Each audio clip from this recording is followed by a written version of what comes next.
Man, this thing shut off. What a bunch of horse shit. I was right in the middle. Oh man, hope that doesn't happen again. I don't know how that happened. But I'll probably be posting this in 2 parts. Damn. So anyway, yeah, it was really cool coming home from the gym yesterday because alcohol was the furthest from my mind that it has ever been. When I got home, all I wanted to do was eat. And I had made, what was it, probably about 15 hard-boiled eggs when I brought the kids home from school. So then I took a potato masher. This is a great little technique. Took a potato masher and mashed up 3 of the eggs, threw in a can of tuna and about 2 tablespoons of mayonnaise, which is perfect for my diet. That's about 500 calories right there of fats and proteins, and that's exactly what I wanted, man. Because after the workout we had yesterday, where we did legs and chest and tries, I needed protein. It's so funny, man. With as much as I have been eating, and I've talked about this before, my 2 podcast listeners will remember this. With as much as I have been eating, I haven't put on a fucking pound in, what is this now, 8 months? 7 months. We're in our 7th month. In 7 months, I haven't put on a pound. As a matter of fact, I probably lost a couple. Stepped on the scale this morning, I was 188. And when we started this whole thing way back when, I was like 190. It was fluctuating between 190 and 195. So,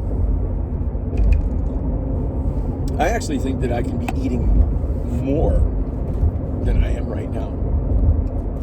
So I'm gonna see what'll happen here if I try to consume even more calories here in March and April to finish off phase 3. We're right in the middle of it right now. Right in the goddamn middle. Yeah, my diet yesterday was fantastic. When I got back, I had 4 eggs, my keto coffee, and then I had another cup of keto coffee because I need the fats. And then later on, I had my chicken and cabbage soup. It was about an 8-ounce chicken breast that I had with it. And then I had before I picked up the kids, I had like a little 4-ounce piece of salmon and leftover Brussels sprouts. And then I got home last night and had that tuna and egg salad. So it was probably about 2,000 calories. I didn't write it down or calculate the macros, but I'm gonna guess it's around my target of between 150 and 180 grams of protein, and the rest of it coming from fat. It's a trace of carbs coming from the vegetables that I ate, whether it was cabbage, carrots, or the Brussels sprouts that I had. But I could not be happier with the diet. And then, like I said, I got a decent amount of sleep last night to help me recover. But I tell you, people,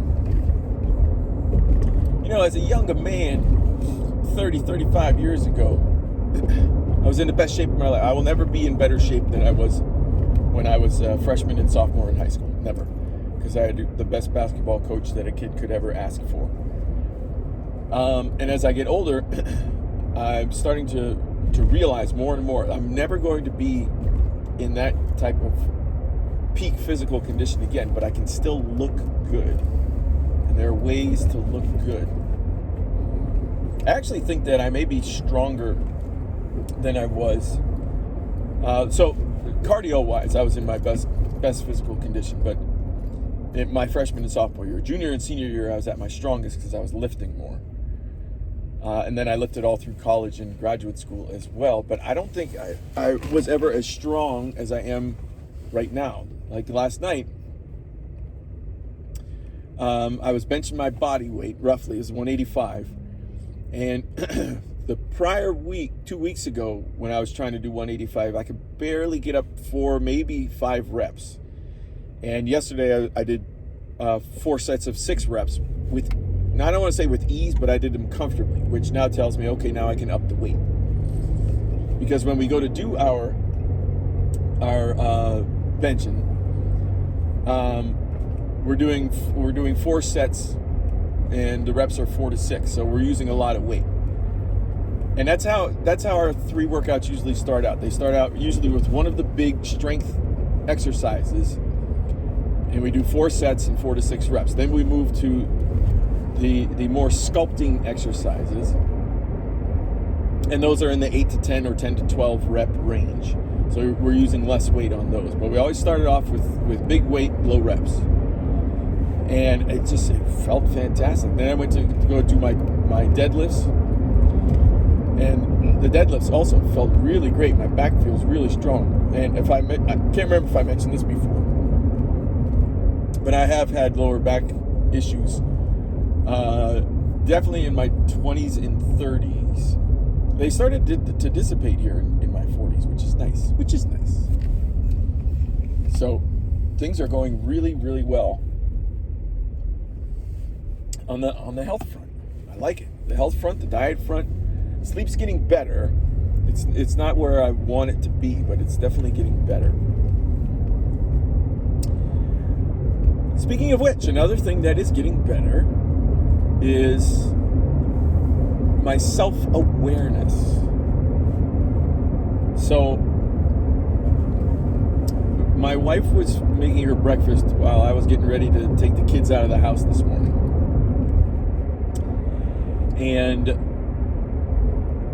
I went in and I said to her, I said, hey, I set a reminder on my calendar every week to go in and sign our littlest one, our son, up for daycare. I said, so now it's going to be charged to my credit card. And she misheard me and thought that I said that I was going to send her a message to sign him up for daycare.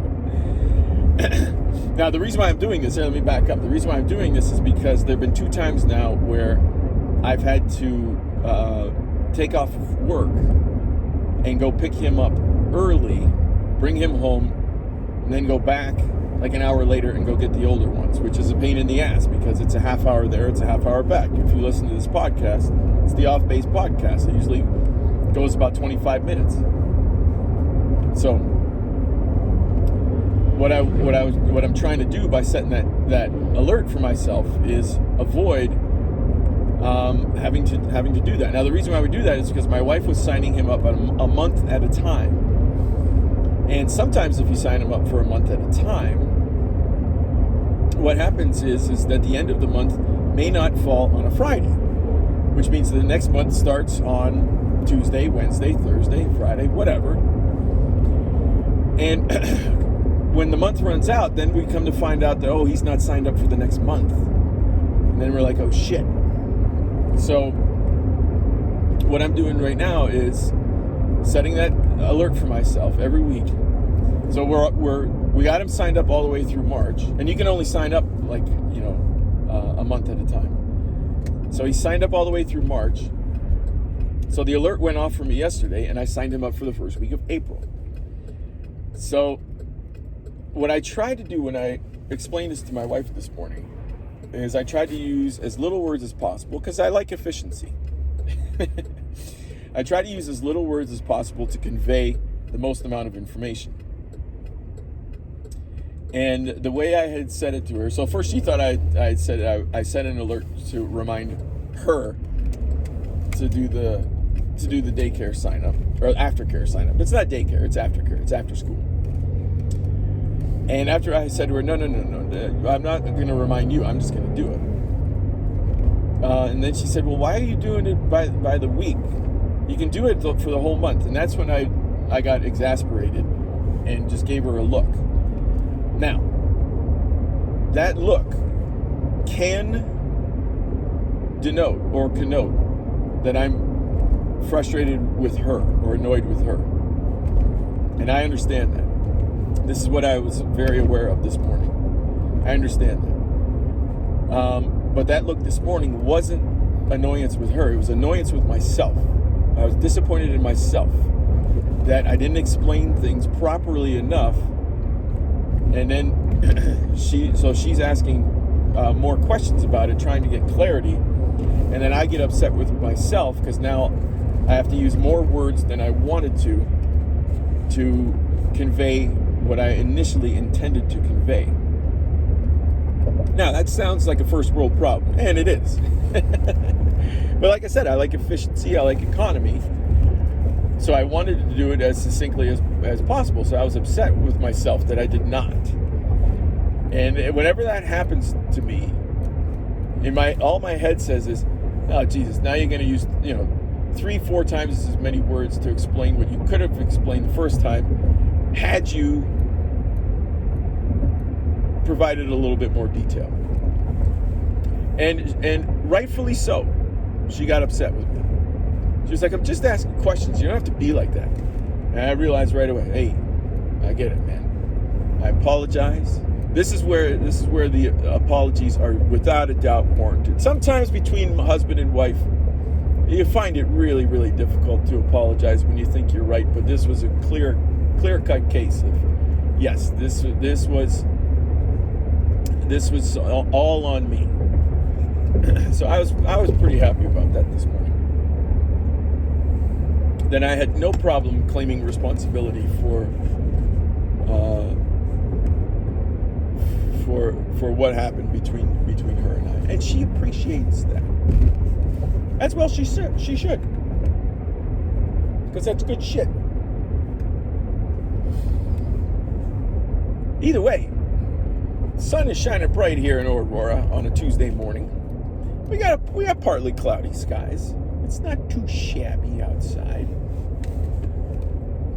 But yeah, the day is exciting. I started doing our taxes last night.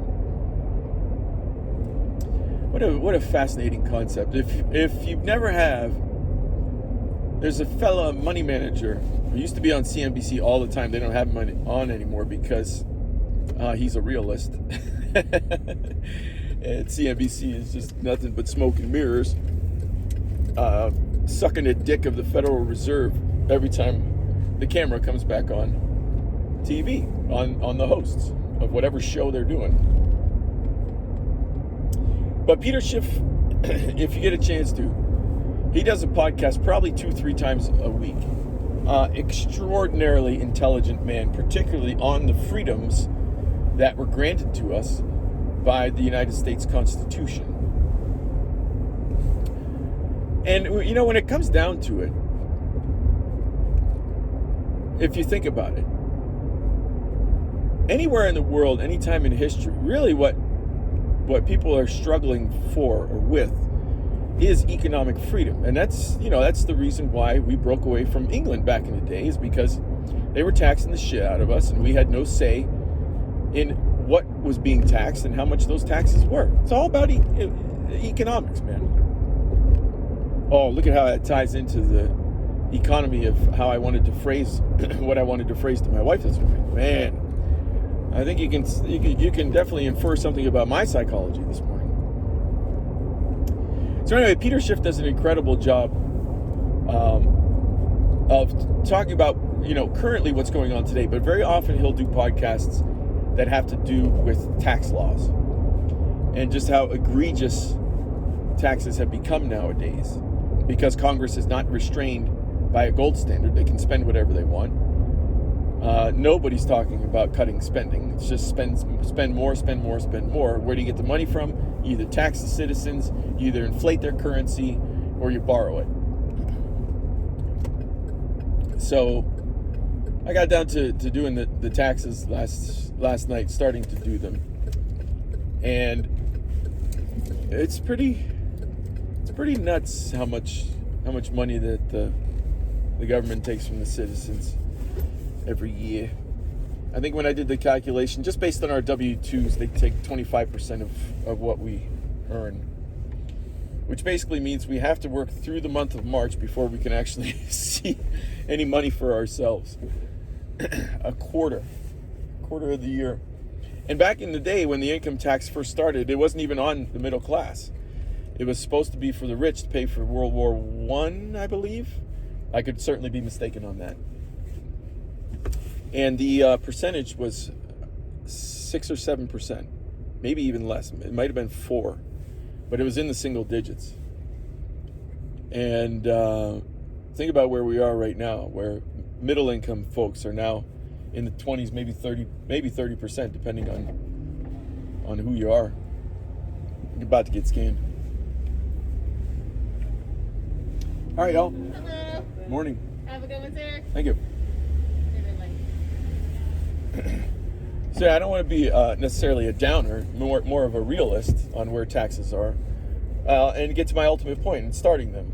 I really enjoy doing taxes every year because I learn more and more about the tax code and how to prepare our taxes best. And here's the funniest part about taxes, is that when taxes are low, the psychology of the citizen is to maximize how much income that they're going to bring in.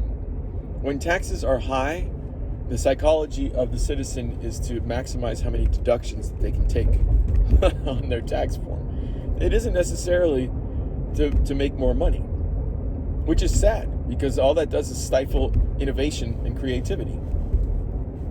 Now, if, however, you develop a mindset where, okay, this is how it is, and I'm going to innovate nonetheless, well, then there you go. Now you're in good shape.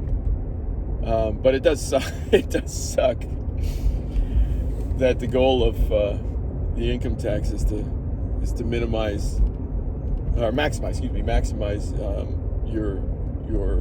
What did I just say? I forgot the fucking word. You know, the reason why I forgot is because I'm trying to look for Denver in the foreground and the Rockies in the background. And there they are. Beautiful. Nice detail on the mountains this morning. All right, I didn't necessarily go too far into economy. That wasn't necessarily my goal, but things are looking good in our family dynamic. So I think that should wrap it up today. It's a weird way to end it. I got weird energy here to end it. I don't quite know how to end it. But anyway, I'm wishing everybody out there a great Tuesday, and I'll smell you tomorrow.